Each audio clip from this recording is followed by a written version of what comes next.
Hey there, dudes and dudettes. It's me, E.H. Ivins, and this is another edition of The Radical Reset, the voice of Antipolitism. Today we're going to talk about something very, very timely, because our good friend, and of course he's not our good friend because I personally have never met him, maybe you have, Joe Biden, the presumptive nominee for the Democratic nomination for President of the United States to run against Donald Trump this fall, has gotten his dick in a ringer, as the old saying goes, because a woman named Tara Reid allegedly says that he put his fingers up her vagina about 30 years ago. Now, that's probably needlessly graphic, but that is what she's alleging. She seems to have a certain amount of corroboration, and the Republicans are positively gleeful over this because of what happened to Brett Kavanaugh, which with much less corroborated and much less proven, if there's, I don't know if that really works, but anyway, much flimsier evidence, if there was no evidence at all, it was just the word of a woman against Brett Kavanaugh, Christine Blasey Ford, and made his life an absolute fucking misery when he was nominated to the Supreme Court. So of course the Republicans, it's all over the internet, you've seen it, I've seen it, it's in all the chat rooms, it's on Facebook, it's on Instagram, it's on Twitter. Donald Trump himself, which man who live in glass house should not throw stones, himself is positively gleeful over this. I'm sure they're already cutting the campaign ads.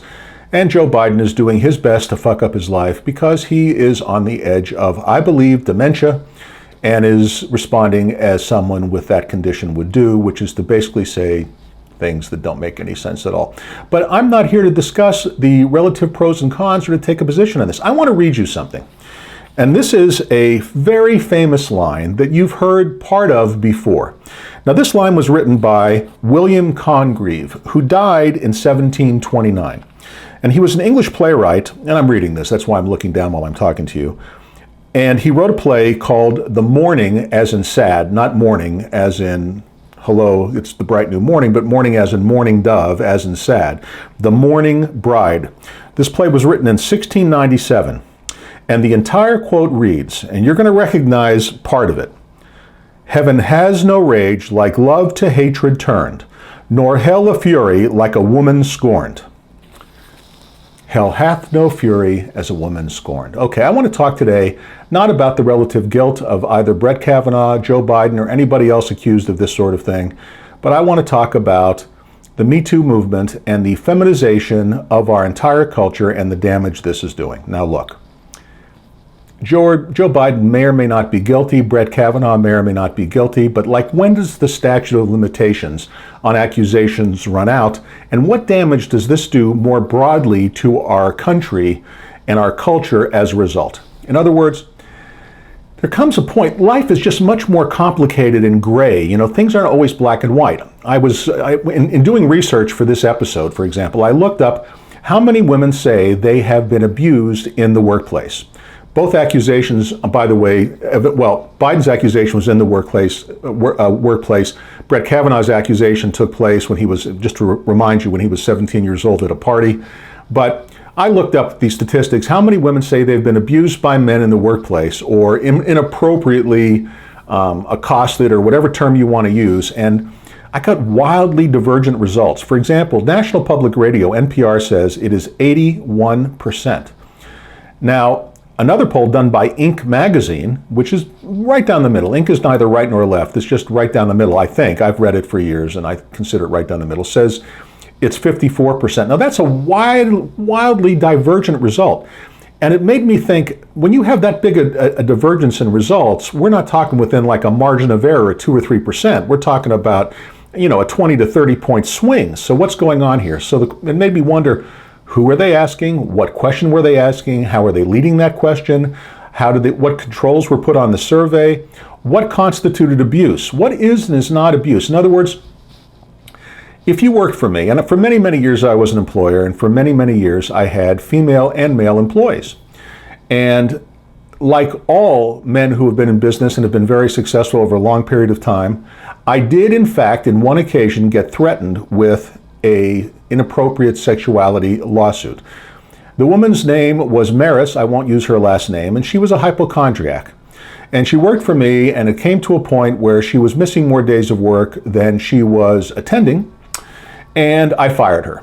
And sure enough, her father, who was a major litigator in the community in which I lived at the time, sent me a letter threatening a massive sexual harassment lawsuit if I didn't pay her $50,000.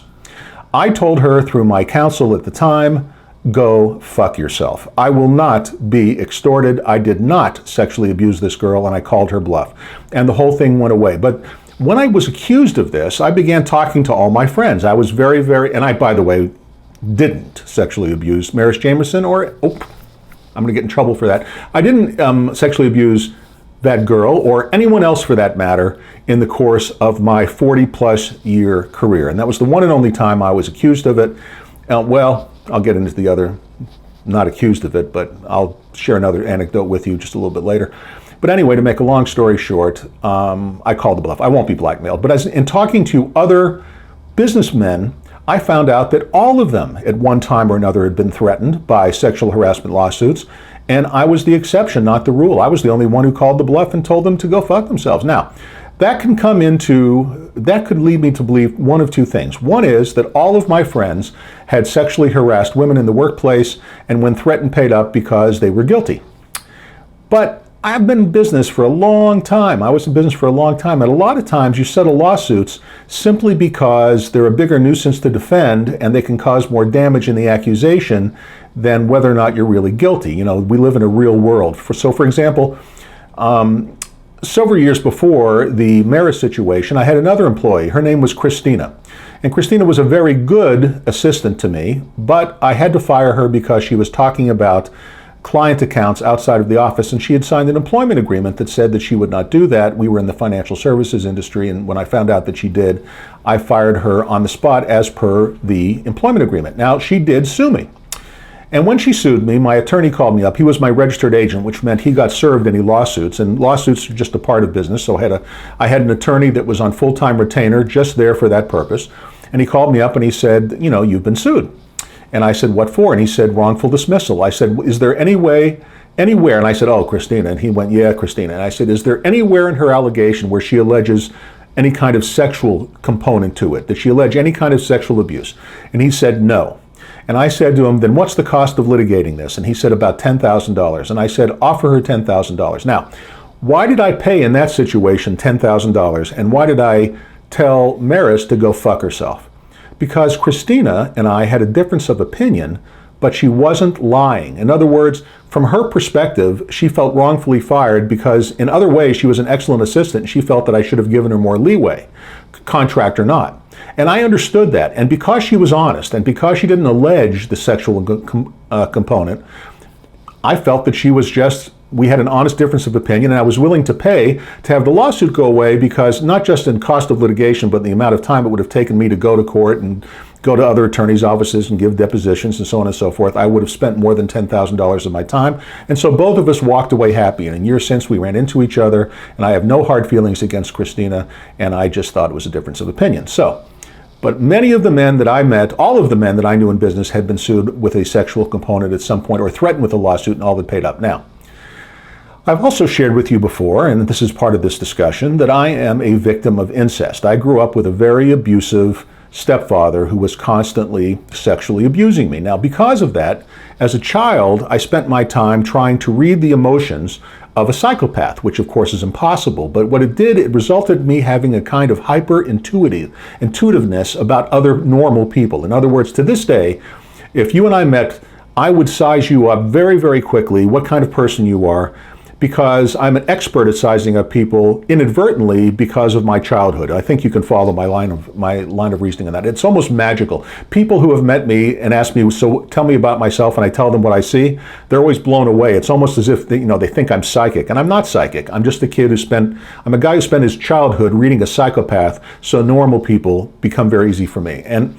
I share all this with you because in reading my friends, I can tell you that none of them are the kind of men, at least none of them at that time were the kind of men that would sexually abuse anyone. I don't believe any of them were ever guilty.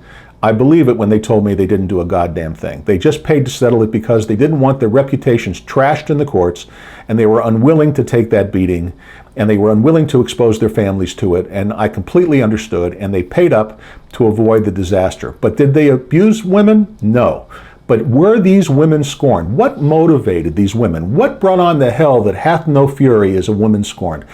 It's impossible for me to know, but to think that in the broader society, men are always guilty and women are always innocent. I mean, look at Christine Blasey Ford, who carries a grudge from the age of 17 against Brett Kavanaugh. Now, is it more likely that Brett Kavanaugh, by the way, she didn't allege he raped her, and he didn't take off her clothes, and when she said no was no. So what is more likely? Let's say that they knew each other back then. And when he says he doesn't remember her, he's being completely honest. He's not being disingenuous. He doesn't remember her. Maybe he just rejected her. Maybe she was just a girl at 17 who had a crush on Brett Kavanaugh, who was BMOC, the big man on campus, and he rejected her at a party. And she has carried this rage within her for all these years because hell hath no fury as a woman scorned. Maybe Tara Reid is the same thing, who knows? But the question is not whether or not these women were telling the truth, and not whether or not abuse took place, but what constitutes abuse, and what is relevant to the public sphere, because what's happened now as a result of these kind of accusations, nobody decent, at least who's male, will ever run for office again. Okay, all the men left in politics today are the men who are so shameless in their pursuit of power, and this is a big part of antipolitism, so shameless in the pursuit of power that they're willing to expose their families to this kind of nonsense and expose themselves to it, because power overrides everything. Power is the ultimate aphrodisiac. And the question is it possible that 81% of women have been abused in the workplace? Is it possible that even 54% of women, as Inc. magazine said, have been abused in the workplace? And I say no. And I say the result of this has resulted in the pussification of the American man. Now, what I mean by that is, a lot of what makes men great also makes them a little difficult. And most women understand that. And I speak, by the way, as the father of two strong women who I raised to stand in their truth. One of the big reasons, by the way, I don't believe that all this abuse is going on is because there are not more murders and beatings of bosses, because I can tell you for a fact, if either one of my daughters ever told me of a boss that had sexually abused them in any way, shape, or form, I'd beat that motherfucker within an inch of his life and maybe over the inch of his life. That's just the nature of being an alpha male. And I know that I'm not alone in this across the country. And the very fact that there aren't more confrontations in the workplace, and you can say, well, that's uncivilized and people, I'm telling you that alpha males, speaking for myself as an alpha male, don't give a fuck about any of that. If you hurt our women, let me share a quick story with you. My ex-wife, Terry, and I are still very good friends. And we are such close friends that over the years we've gotten together many, many times socially and talked about our private lives, who we were dating, who we were seeing, what's going on. And one day Terry said to me that and one of the things she wanted out of our divorce was she wanted to meet more spiritual men. She wanted to be involved with men with a deeper sense of, spirituality, for whatever spirituality means. And I'm the first I've told you before, I'm agnostic and I'm not a spiritual man. And so she was saying to me that as she was meeting all of these spiritual men, she never felt safe with them. She never felt like she could be entirely trusting of them, like she felt with me. This is what she shared. And I said, you know why that is? And she said, why? I said, because as the mother of my children and my friend, even today, if anyone bothers you in any way, shape, or form, I'll fucking kill him. And you know that's true. And Terry said to me, yeah, I do know that's true. And it makes me feel safe. And you can't get one without the other. You don't get spiritual and alpha in the same person. It just doesn't exist. I'm sorry. It's not the way. There are effeminate men.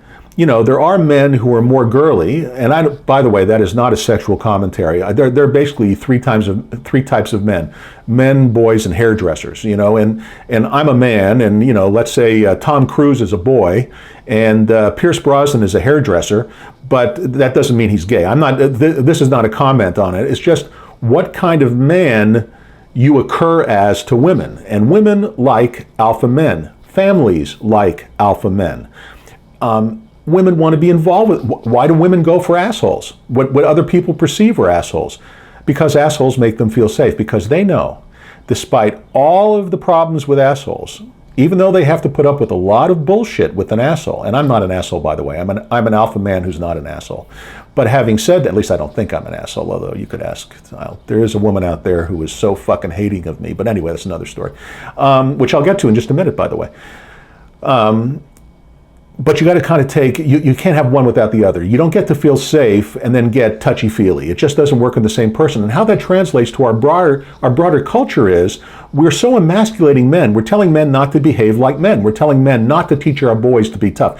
One of the things that just turns my stomach, for example, is this obsession with bullying, to the point where bullies or whoever's perceived to be a bully or is bullying to the point of drawing pictures of things that are bullying are now completely shunned and punished in school systems. And I'm telling you, bullies do a service. Look, life is hard, my friends, and bullies perform a natural service. And learning how to deal with a bully is very, very important, particularly for boys and for girls too. You have to learn this because you're not going to outgrow them. Bullies exist in every environment, in every workplace. Treating kids like they're made of papier-mâché and that somehow they're going to melt away if something bad happens to them, rather than let them confront it and deal with their problems upright and forthright and learn how to deal with these things, it's not doing them a favor to protect them, okay? You've got to let kids take their lumps. My attitude was always, if it isn't going to kill them, let them do it. We used to sit around the table at night, and we insisted in our family to have dinner together. Cell phones off, everyone around the table, and we had dinner together every single night. And at that dinner, the kids could tell me anything, and my policy and my ex-wife's policy was, listen, as long as you tell us about it, you're never going to be punished for it. And when they talked about something they wanted to do that was especially stupid, all I would ever do, and my ex-wife as well, when I say I, we, let me change the pronoun to we. All we ever did was we would raise our hands, one or the other of us, and say, excuse me, I just want to go on the record that that's going to be a mistake. Do what you want. Now, we never said no unless we thought it was going to result in bodily harm. Now, if they would have said, we're going to try bungee jumping off a bridge without a helmet and a rope, we would have put our foot down and said, absolutely not. We're going to mainline heroin. My kids would have never done that, but we would have said no. But if it was simply something that was going to result in a mistake or taking a lump, or if one of my boys or girls talked about a bully in school, I told them how to handle the bully. I didn't go in and handle it for them, because that would have, in the case of the boys, emasculated them, and in the case of the girls, not prepared them for the world as it really is. And it's important that people learn to deal with the world as it really is. And in our representation in government, and when we talk about, let me bring it around to anti-politism, we're going to get a government made up of real people. And real people do real things. And all of us fuck up in the past. What is sexual harassment in the workplace? In other words, if you worked for me, and hypothetically, I walked up behind you, you're a woman, and you're typing on the keyboard of your computer. And I walked up behind you, and we have a very close relationship, and we're working in a small office, we get to know each other, and I massage your shoulders because you look tense. Is that sexual harassment? Now, by the strict definition, it is. But I've done that before, I'll tell you that right now, and it has nothing to do with sex. In all the years that I worked, in 40 years, I had one mistake, one extramarital affair that resulted in the end of my marriage, and it was all my fault, by the way. And what happened in the context of that relationship, and there was no sexual harassment in that relationship either. It was a case of seduction. She seduced me, and I went along with it because, well, I was enamored of her, and it was a terrible mistake. And, I'm a human being, and I'm not making an excuse for my behavior. And in fact, as a result of my behavior, I felt absolutely loathsome about myself. And in fact, it resulted in me going to counseling. I went to see a therapist. And the therapist's advice I took, which was, look, and by the way, I didn't share with you, this woman was blackmailing me to leave my wife and marry her. And I wasn't going to do that. I wasn't, again, just like in the case of Maris on the sexual harassment lawsuit, I wasn't going to be blackmailed. In fact, my previous affection had turned to, from my perspective, real hatred, because I don't like being blackmailed. It's just not something or extorted. Something I'm not going to go for. So what did I do? At the advice of my counselor, I went to my wife and I told her everything. I came clean. I didn't like who I saw in the mirror when I shaved in the morning. In those days, I was clean shaven. And I didn't like who I had become, and I didn't like lying to my wife, and I didn't like sneaking around behind her back. And so I came clean. And when I came clean, my wife, who the way she's wired is if she's going to know something, she wants to know all of something. She wanted to know every detail. And it was it was the single worst day of my life as I sat there with the yellow pad and told her every time I had seen this woman and every place I had seen this woman and everything I had done with this woman, period. And I left nothing out because, you know what, if you're going to come clean, you might as well come clean all the way. It wasn't going to make it any better to tell her half the truth. I told her the whole truth and nothing but the truth. But this vindictive cunt, and that's the woman that I got involved with, she was so full of rage, hell hath no fury as a woman scorned, that she tracked down my wife and told her shit that never happened. And at first my wife believed it, and she believed it until it got to the point where the timelines didn't make sense, thank God. Thank God this woman wasn't as smart as she thought she was. And pretty soon she was telling my wife about things we were doing on days when my wife knew I was with her, and it couldn't be true, and basically blew her credibility. And in the end, I ended up becoming very good friends with my ex-wife, and although we got divorced, we had the friendliest divorce in history. And I freely tell you it was all my fault. I got involved in this affair. I wish I never would have. It was a horrible, horrible thing. I had the greatest wife in the world, and I flushed our relationship down the toilet, and it was 100% my fault. But that woman then became my nemesis for the next 20 years. And in fact, when I went to prison, a large part of what put me in prison was the rage and the bitterness that was fomented in this woman from the time we had the affair 20 years earlier. I'm not going to go into the details of it. You'll just have to believe me for now. I'm not going to tell you her name. I'm not going to go into it. But believe me, the only reason I share any of this with you is that the people that we choose to lead us, back to anti-politism, are human beings. And human beings, we all do a pretty good job from time to time of fucking up our life. Male and female. It has nothing to do with toxic masculinity any more than it has to do with toxic femininity. People, human beings, have a way, whether it's Freudian or Jungian or whatever psychology you believe in, we are all very complicated creatures. You know, let he who is without sin among us cast the first stone. Jesus said it because it's true. All of us are sinners. All of us do things to complicate our lives. All of us fuck up to one degree or another. And most of us don't want it made public knowledge, so it keeps anyone decent from running for office. This is why in Antipolitism, as part of the constitutional amendment that would make anti-politism the political system of the land, I have a 10-year protection that says, built in, and it is a restriction of the First Amendment, but the First Amendment's been restricted before, and it says simply this. It says that if you're chosen to serve in an anti-political government, anyone who publishes anything about you in the form of innuendo, absent an indictment, is subject to criminal prosecution. In other words, and for 10 years after you serve. In other words, something that happened, like was what happened to Joe Biden recently, or to Brett Kavanaugh, would in fact be a criminal offense against whoever publicized it. Now, that's not to say that in an anti-political government we wouldn't get some bad eggs thrown in there, because we will. It's just inevitable. Again, we're dealing with human beings. And when that happens, then if you find out something bad about someone serving in a role of leadership in anti-politism, by all means, go to a relevant authority, the police, the FBI, an attorney general, whatever your choice is, let them investigate, and if they bring an indictment, of course that should be publicized. But absent criminal behavior, absent an indictment, simple human failings, and trying to define what is and what isn't, acceptable or unacceptable, and thinking that's even relevant to how people, serve in duty in government to hopefully to better all of us.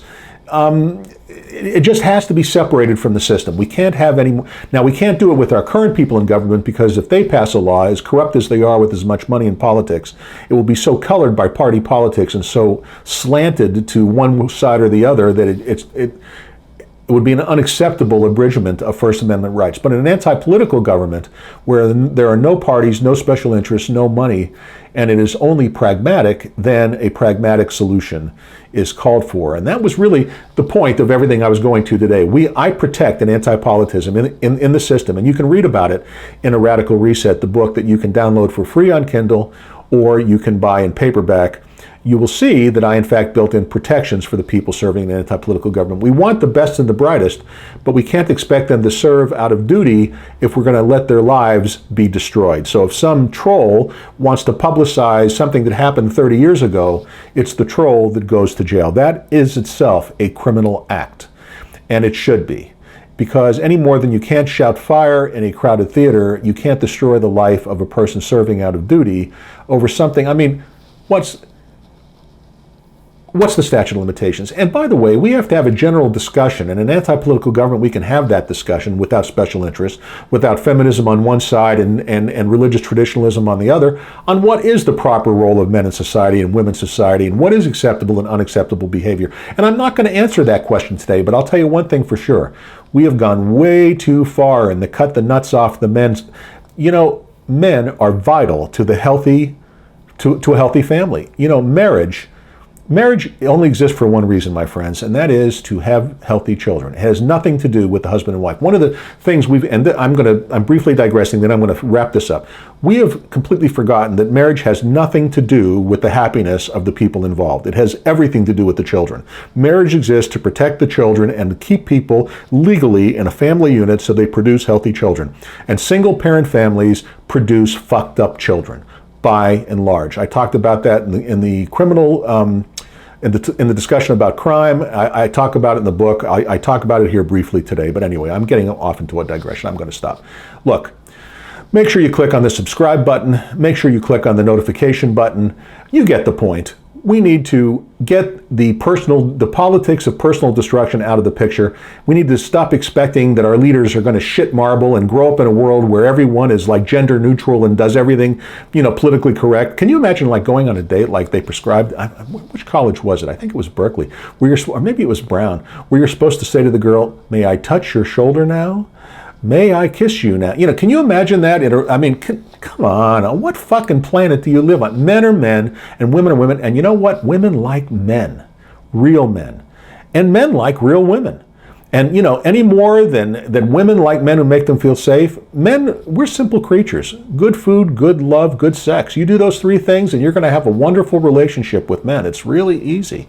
But it's hard to have that when you're if you make the man feel emasculated, you know, he's just not going to ever feel like he's getting good love. Men don't feel loved when they're being constantly emasculated and told everything that they do is wrong, you know? Yeah, you know, an alpha man like me is fierce and will resort to violence if our woman is threatened. And, you know, if you think that's inappropriate, well, don't date me. I'll tell you that for a fact, or anyone like, okay, where was it? Okay, so click the subscribe button, click the notification button. Pick up a copy of A Radical Reset, the Manifesto of Antipolitism. And I think that's all I'm going to say for today. Until next time, this is E.H. Ivins signing off.